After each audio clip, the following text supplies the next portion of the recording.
శ్రీ గురుదత్త. జై గురుదత్త. శ్రీ మహాగణాధిపతయే నమ. శ్రీ సరస్వత్యై నమ. శ్రీపాదవల్లభాయ నమ. ఆధ్యాత్మిక బంధువులకి, దత్త బంధువులంతమందికి కృతజ్ఞతాపూర్వక అభివందనాలు తెలియచేసుకుంటూ ఇవాళ మనం సంత్ గులాబాబా వారి యొక్క దివ్య లీలల స్మరణంలో మనం 35వ రోజు స్మరణం చేసుకుంటున్నాం. ముందుగా గోపాల గోపాల దేవకీనందన గోపాల గులాబాబా గోపాల గ్రంథకర్త అయినటువంటి పిచ్చయ్య మాస్టర్ గారికి మనం శిరస్సు వంచి నమస్కారం చేసుకుంటూ ఇవాళ బాబా తన భక్తుల జబ్బులను ఎలా స్వీకరించారో ఇక్కడ కొన్ని తెలుసుకుందాం.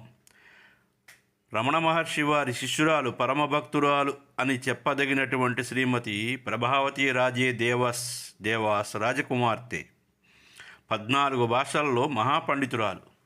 ఆమె భర్త 1967లో చనిపోతారని రమణ మహర్షి తన సమాధికి పూర్వమే 1950లో ఆమెకు చెప్పారు. రక్షించేవారు నాగపూర్లో ఉంటారు, ఆయన పంచ గులాబీ రంగు చొక్కా ధరించిన వామనమూర్తి అని చెప్పారు.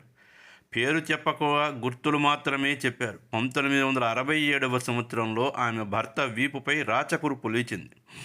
అప్పుడు రమణ మహర్షి చెప్పిన మాటలు జ్ఞాపకం వచ్చి బాధపడుతూ బాబా ఎక్కడ ఉంటారో అనే విషయాన్ని తారసిల్లిన వారి అందరినీ అడుగుతూ రాజహంసమాత దర్బారుకు చేరుకున్నది. అప్పట్లో బాబా దర్బారు రాజహంసమాత గారి ఇంట్లో ఉండేది. బాబాకు ప్రణామాలు చేసి తన భర్త ప్రాణాలు కాపాడమని బోరుమ్మని ఏడుస్తూ బాబా గారి పాదాలపై మోకరిల్లింది. ఆమె భర్త రాజకురుపును బాబా తన శరీరంపై తీసుకుని కొన్ని నెలల పర్యంతం అసహనమైనటువంటి బాధని బాబా అనుభవించారు. ఆమె భర్త రాజకురుపు వ్యాధి బాధ నుండి విముక్తి చెందారు. ఒక స్త్రీ భక్తురాలు జీవితంలో వచ్చే కష్టాలు ఈదలేకపోయింది. జీవితంపై విరక్తి కలిగి ఆత్మహత్య చేసుకోవాలని తలచి ఎక్కువ మోతాదులో విషం తాగింది. భక్తవత్సలుడైనటువంటి బాబా ఆమెను రక్షించడానికి ఆ విషంలో ఉన్నటువంటి విషాన్ని తానే మింగవలసి వచ్చింది. తత్ఫలితంగా బాబాను భక్తులు హాస్పిటల్లో చేర్పించారు. బాబా గారికి వాంతులై ఆ విషంలో మొత్తం విషమంతా కూడా బయటకు వచ్చింది. శ్రీ శర్మ మిస్త్రీ తన ఎడమ కంటికి వచ్చినటువంటి పక్షవాతాన్ని ఎలా బాబా గారు స్వీకరించారు? 1/7/1972 సంవత్సరంలో జరిగిన సంఘటనల గురించి జవాయ్ బాపు రవూత్ అకోలా తెలియజేశారు. శ్రీ శర్మ గారు దిలీప్ ఇండస్ట్రీస్ పారిశ్రామికవేత్త.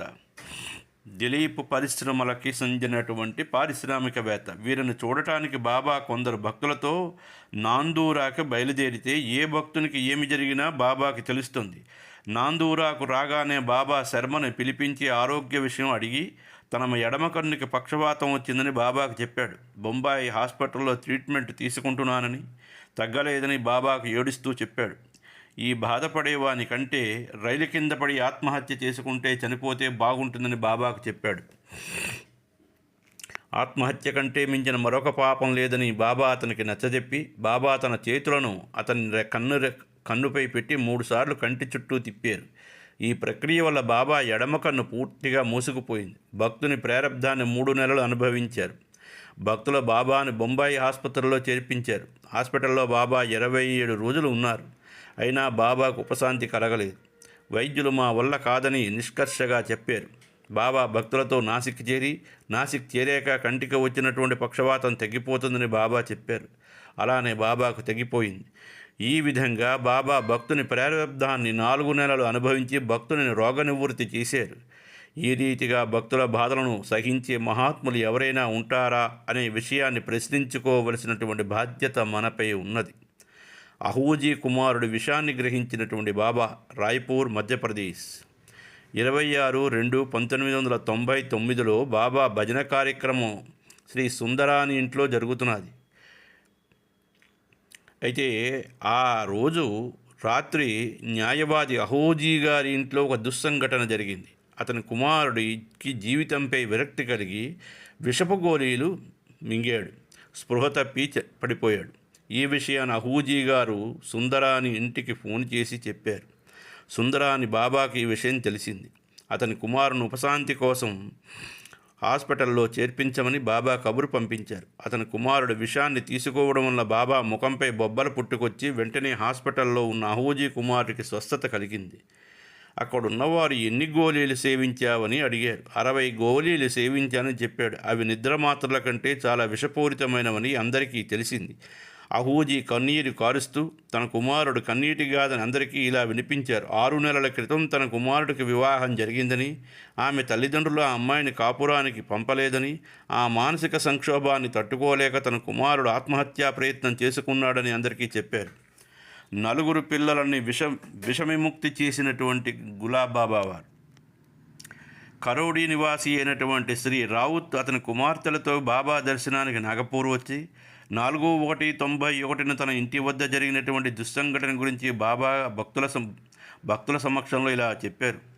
పూజ్యశ్రీ బాబాజీ కృప వల్ల, గులాబాబా వారి కృప వల్ల తన 3 కుమార్తెలు తన ఏకైక కుమారుడు ఎలా రక్షించబడ్డారో రావుత్ చెప్పడానికి ఉపక్రమించినప్పుడు ఆయన కళ్ళల్లో నీళ్లు సుడులు తిరుగుతూ చెంపలపై కారడం ప్రారంభించాయి. ఈ సంఘటన జరిగినటువంటి రోజున బాబా కాటేల్లో ఉన్నారు. అందరూ భోజనం చేశాక పొద్దుటిపూట చేసినటువంటి సబ్జీ మిగిలిపోయింది. దాన్ని నా పిల్లలు రాత్రిపూట భుజించారు. నాకు మాత్రం వేరే సబ్జీ తయారు చేసి పెట్టారు. మిగిలిన సబ్జీలో ఏమి పడిందో అది భగవంతుడికే ఎరుక. అది విషపూరితమైంది. పెద్దమ్మాయికి రాత్రి 11 గంటలకు వాంతులు ప్రారంభమై ఆమె బాత్రూంలోకి వెళ్ళి పడిపోయింది. పెద్దమ్మాయి కేకలు విని 2వ అమ్మాయి లేచి బయటకు వచ్చి పడిపోయింది. ఆ పడిన శబ్దానికి మిగతా పిల్లలు కూడా నిద్రలేచి వైద్యులకు కబురు పంపించడానికి 11 గంటల 15 నిమిషాలైంది. అంతలోనే 3వ అమ్మాయికి కూడా వాంతులే కళ్ళు తిరిగి కింద పడిపోయింది. వైద్యుని పిలుచుకుని రమ్మని మా అబ్బాయితో చెప్పాను. వాడు కూడా తలుపు వద్దకు వచ్చి పడిపోయాడు. ఇలా 4 పిల్లలు నా కళ్ళ ముందే స్పృహ తప్పి పడిపోవడం చూసి నాకు ప్రాణాలు పోయినట్లు అనిపించింది. శరీరమంతా చెమటలు పట్టి ఉనికిపోవడం జరిగింది. ఆ సమయంలో ఏమి చేయాలో తోచక బాబాను కన్నీళ్లతో ప్రార్థించాను. ఏ భగవాన్, గులాబాబా, ఈ అర్ధరాత్రి నేను ఎక్కడికి వెళ్ళాలి? నా పిల్లలను కాపాడి నా ప్రాణదానం చేయి. కాటేల్లో ఉన్నటువంటి బాబా నా ఆర్తనాదాలు విని నా పిల్లల విషయాన్ని బాబా గ్రహించడం వల్ల ఆ రోజు రాత్రి 11:30 బాబాకి వాంతులయ్యాయి. తర్వాత నా పిల్లలు ఒకరి తర్వాత మరొకరు స్పృహలోకి రావడం నాకు ఎంతో ఆనందం కలిగి 350 కిలోమీటర్ల దూరంలో ఉన్న బాబా నా పిల్లల విషయాన్ని తనపై తీసుకుని ప్రాణాలు ఒడ్డి పిల్లల్ని కాపాడారు. ఇది గులాబాబా గారికి మరొక్కసారి పాదాలకి మన శిరస్సు వంచి సాష్టాంగ దండ ప్రణామాలు అర్పిస్తూ, తండ్రి గోపాల గోపాల, దేవకీంద్రన్ గోపాల, గులాబాబా గోపాల, నేటి వైద్యులకి మానవుని శరీరంపై నియంత్రణ ఏ విధంగా ఉంటుందో ఇప్పుడు తెలియజేసుకుంటున్నాం మనం. మానవుని శరీరం పంచభూతాత్మకమైనది, అంటే 5 తత్వాలచే నిర్మించబడింది. 1 ఆకాశతత్వం, వాయుతత్వం, జలతత్వం, అగ్నితత్వం, పృథ్వీతత్వం. ఈ 5 పృథ్వీతత్వమైనటువంటి శరీరానికి సంబంధించినటువంటి వ్యాధులను మందుల ద్వారా, ఆపరేషన్ ద్వారా డాక్టర్లు నయం చేస్తూ ఉంటారు. అది కూడా సకాలంలో వైద్యం చేయించుకున్న వారికి రోగాలు నయం కాగలవు. కొన్ని క్లిష్టమైనటువంటి కేసులు వైద్యులు నయం చేయలేనప్పుడు భగవంతుడే కాపాడుతారని వైద్యులు చెప్పడం అలవాటు. కొన్ని రోగాలు మిగతా 4 తత్వాలకి సంబంధించి ఉంటాయి. వీటిని నయం చేయడం వైద్యులకి సాధ్యం కాదు.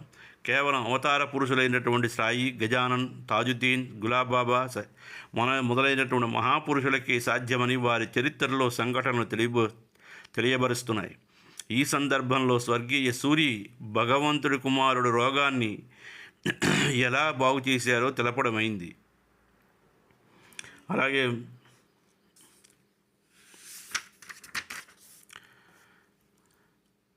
డాక్టర్ అరినేజా హాస్పిటల్లో బాబా ఒక పేషెంటుగా చేరడం, హాస్పిటల్లో గడిపినటువంటి చివరి రోజు రాత్రి పూజ్యనీయులైనటువంటి బాబా 2/1/2001 నాగపూర్లో లోకమత్ చౌక దగ్గర ఉన్నటువంటి డాక్టర్ ఆచార్య కిడ్నీ స్పెషలిస్ట్ హాస్పిటల్లో 2వ నెంబర్ రూములో భక్తుల ప్రార్థనల మేరకు చేరారు.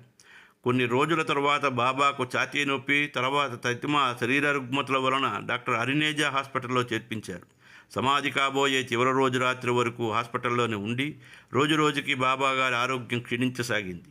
దర్శనానికి వచ్చే భక్తులు బాబాను అద్దాల్లో నుండి దర్శించేవారు. 2001 నుంచి మార్చి 7-8 తేదీల్లో బాబా గారి ఆరోగ్యం బాగా కుదుటపడినందులకు అందరికీ సంతోషం కలిగి, కానీ బాబా మార్చి 9/3/2001 టాకర్ఖేడాలో మహాసమాధి కావడం వైద్యులకి భక్తులకి ఆశ్చర్యం కలిగించింది.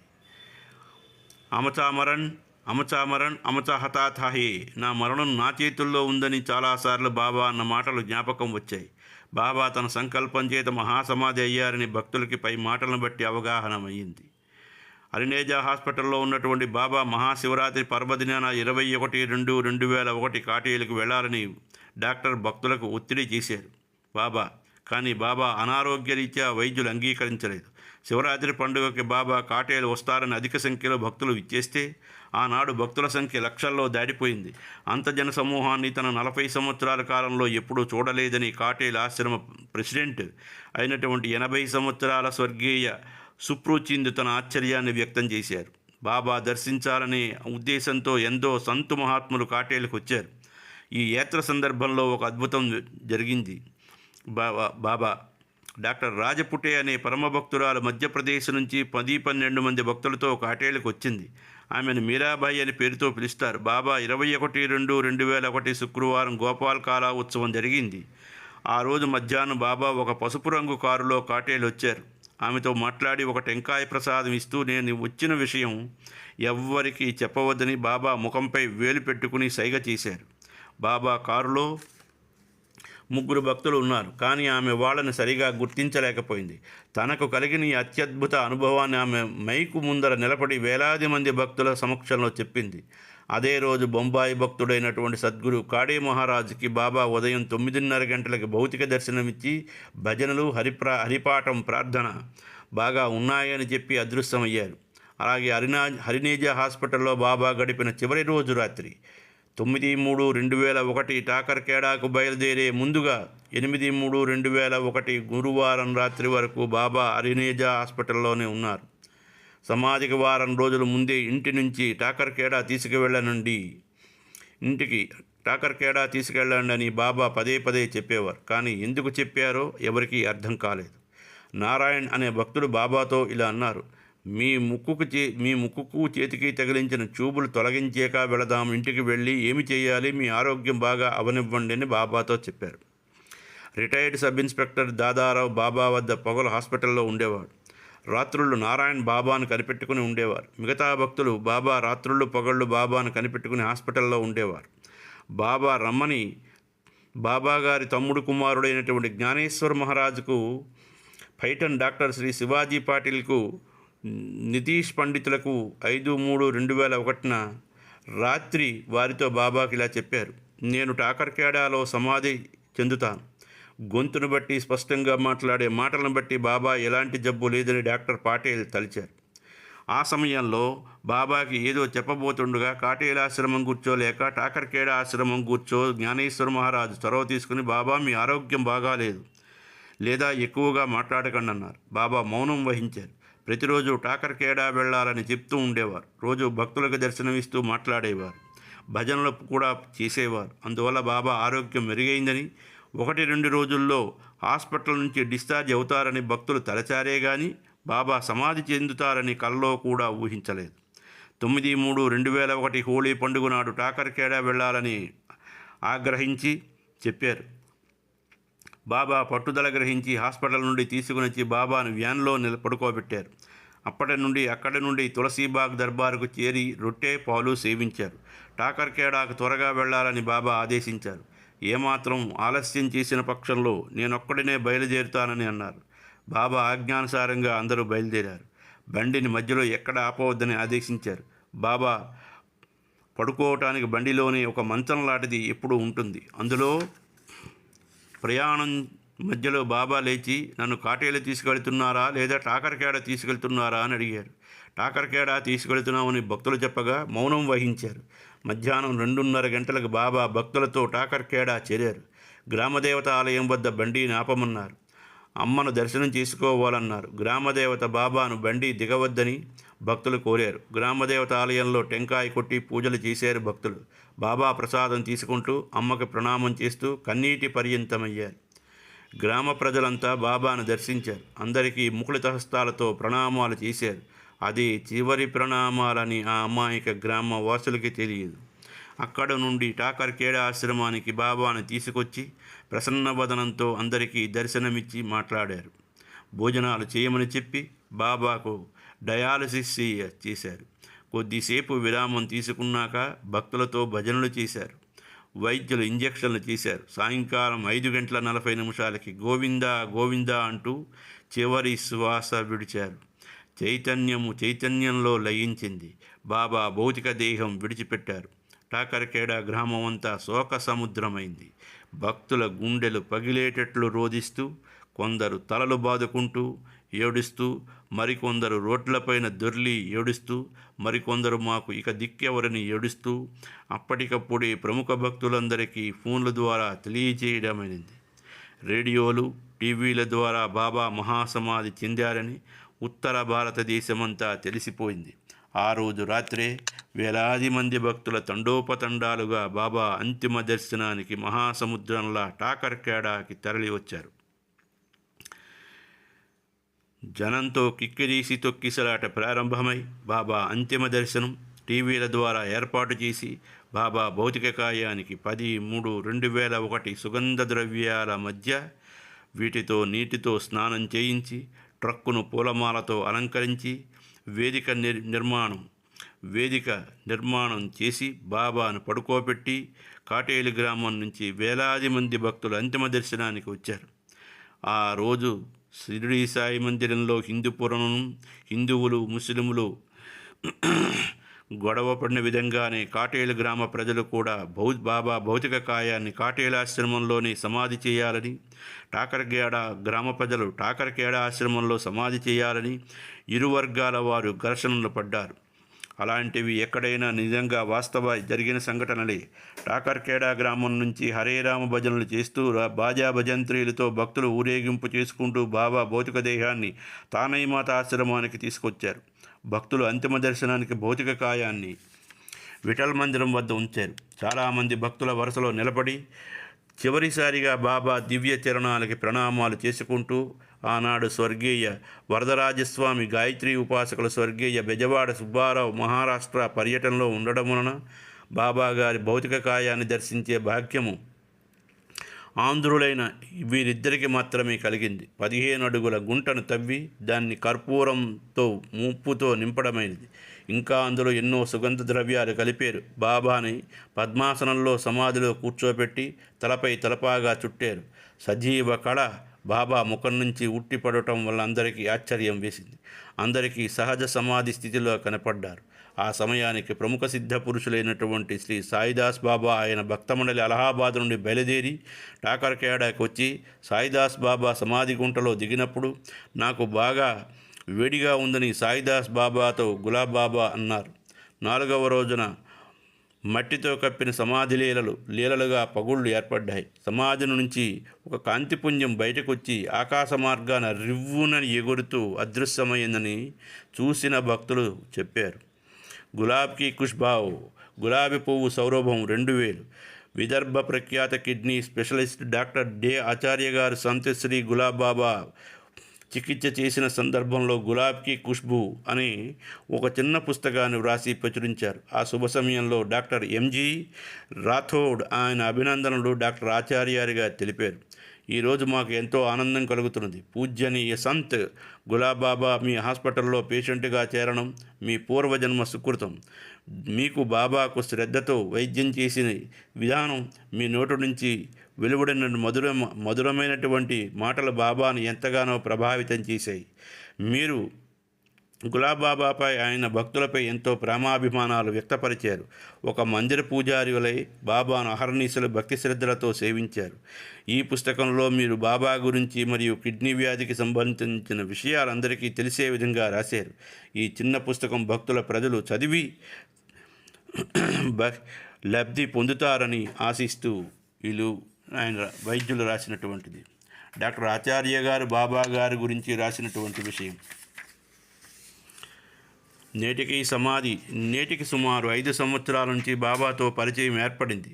ఇది నా జీవితంలో కలిగినటువంటి మహద్భాగ్యం, మహదవకాశం. బాబా మా ఆసుపత్రిలో చేరేటప్పుడు నేరుగా నడిచే వచ్చారు. ఆయనకి మధుమేహం, హృద్రోగం, బీపీ, కిడ్నీ మొదలైన వాటికి సంబంధించిన ప్రాణాంతక వ్యాధులున్నాయి. కొన్ని సంవత్సరాలకు పూర్వం బొంబాయిలో ఆయనకు బైపాస్ సర్జరీ ఆపరేషన్ కూడా జరిగింది. ఇన్ని వ్యాధులున్న ఆయన ముఖమండలంలో ఎంత తేజస్సు, గంభీరత, మానసిక ప్రశాంతత, చిరునవ్వు ఉట్టిపడుతూ ఉండేది. ఈ విషయం పుస్తకంలో ప్రచురించబడిన బాబా ఫోటోలు మనకి చెబుతాయి. ఆయన సహనం, ఓర్పు, వినయ విధేయతలు అందరినీ ఆశ్చర్యపరుస్తూ ఉంటాయి. దాదాపు 2 సంవత్సరాల నుండి మందులు సేవిస్తూ ఆరోగ్యంగానే ఉన్నారు. 2 కిడ్నీలు పూర్తిగా దెబ్బతినడం వలన డయాలసిస్ చేయడం అవసరమైంది. ఈ కారణం వలన ఆయాసం వస్తూ ఉండేది, వాంతులు అవుతూ ఉండేవి, 2-3 సార్లు రక్తపు వాంతులు కూడా అయ్యేవి. ఎక్స్రే ద్వారా పొట్టకు పరీక్ష చేయడమైంది. మొదటి నుండి హిమోడయాలసిస్ ఉంచవలసి వస్తూ ఉండేది. అది బాబాకు సహించలేనంత బాధాకరంగా ఉండేది. ట్రీట్మెంట్ కాలంలో గమనించాను, ఆయన్ని సిఏసిడి సులభతరంగా ఉండేది. అంటే కంటి అంటే పూర్తిగా ఆటోమేటిక్ డయాలసిస్ భక్తులు బాబా ఆరోగ్య విషయంలో నిరంతరం ఆందోళన చెందేవారు. పగళ్ళు రాత్రులు భగవంతుడికి ప్రార్థనలు చేసేవారు. బాబా సేవలో అనేక సంవత్సరాలు గడిపినటువంటి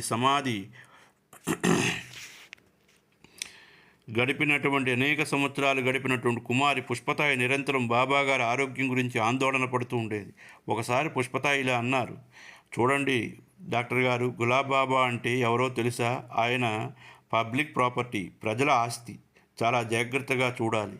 ఆమెకు చెప్పారు అధైర్యపడవద్దని. నా తోటి డాక్టర్ శ్రీ జోగలేకర్ బాబా కడుపుకు ఆపరేషన్ చేసి సిఏపిడి ట్యూబ్ కడుపుకు అమర్చారు. సిఏపిడి అమర్చిన ప్రారంభ దశలో డాక్టర్ కుమారి తారాతరాయి గారు నాకు ఎంతో సహకరించారు. పుష్పతాయి, సుశీలాబాయి, బాపు గహనే డయాలసిస్ చేయడం బాగా నేర్చుకున్నారు. డాక్టర్ రాథోడ్, డాక్టర్ అమర్నాథ్ జైన్ ముఖాలకు పట్టీలు కట్టుకుని రాత్రింబవళ్ళు సేవలు చేశారు. బాబా సమాధి చివరి రోజుల్లో శ్రీ నితేష్, శ్రీ జైసింగ్ సిఏపిడి పని విషయంలో సమర్థవంతంగా నిర్వహించారు. సిఏపిడి వలన బాబా ఆరోగ్య విషయంలో ఎంతో మేలు చేకూరిందని బాబా ఆరోగ్యం మెరుగైంది. క్రమేపీ ఆయనకు ఆకలి కూడా బాగా వస్తూ ఉండేది. నడవడం, తిరగడం చేశారు. సిఏపిడి పనిని తాను బాగా నిర్వహించింది. అంటే బాబాకు తన ప్రక్రియ బాగా సరిపోయింది. ఎవరైతే పడుకున్న చోటు నుండి లేవలేకపోయారో ఆయన రాత్రి పగళ్ళు కాటేల్లో భజనలు, సంకీర్తనలు, ప్రవచనాలయందు శ్రీకృష్ణ జన్మాష్టమి పండుగ నాడు నిమగ్నులయ్యారు. జన్మాష్టమి పండుగ రోజున నేను డాక్టర్ ఆచార్య బాబాను ఆరోగ్య విషయంలో పరామర్శించడానికి కాటేలికి వెళితే వేలాది మంది భక్తులు బాబా కార్యక్రమానికి హాజరయ్యారు. అది బాబా గారి చివరి కార్యక్రమం. బాబా డోలకు వాయిస్తూ క్రోడ్నా చోట్ జూక్ నా చోడా సత్యవచన్ క్యో చోట్ దియా అర్థం, కోపాన్ని వదలలేదు, అబద్ధాలు చెప్పడం మానలేదు, సత్యవచనాలు చెప్పడం ఎందుకు వదిలేవు అనే కీర్తన బాబా తన మధురమైనటువంటి కంఠంతో పాడుతూ ఉంటే ఆయన గానమాధుర్యానికి భక్తులు ఎంతో ఆనందపరవశులై వింటున్నారు.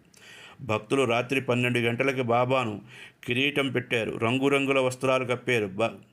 భక్తులు బాబాతో కలిసి వేదికపై నాట్యం చేశారు. కొన్ని నెలల పూర్వం పడుకున్న చోటు నుండి లేవలేనటువంటి గులాబ్ బాబా ఆయనేనా అనే సందేహం మాకు కలిగింది.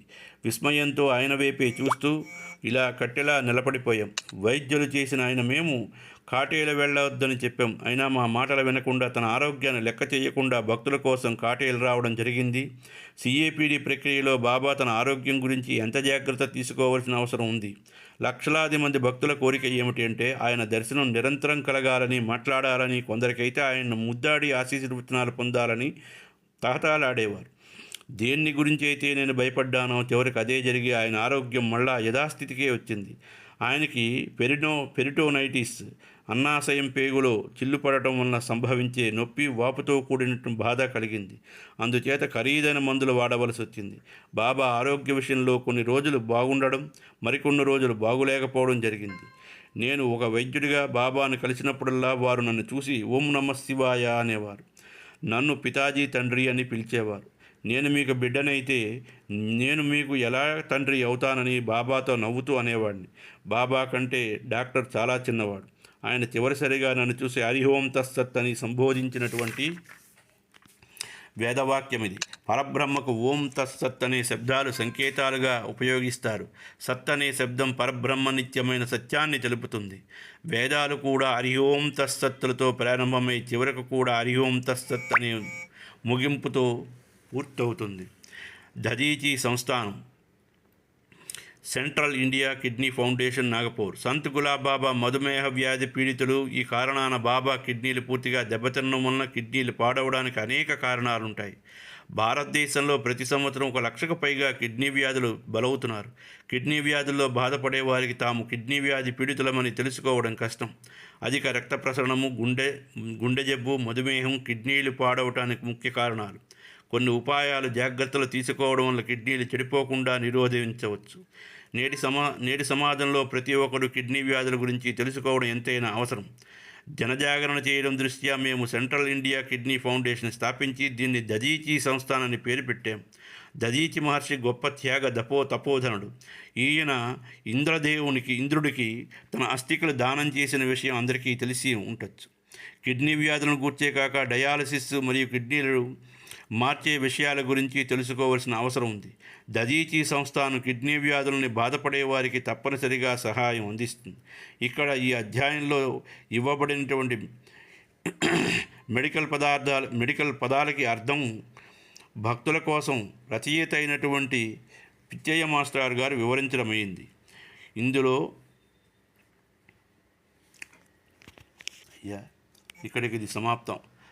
గోపాల గోపాల దేవకీనందన గోపాల గులాబ్ బాబా గోపాల, గోపాల గోపాల దేవకీనందన గోపాల గులాబ్ బాబా గోపాల. 35వ రోజు పారాయణ. స్వామివారి లీలలు సమాప్తం.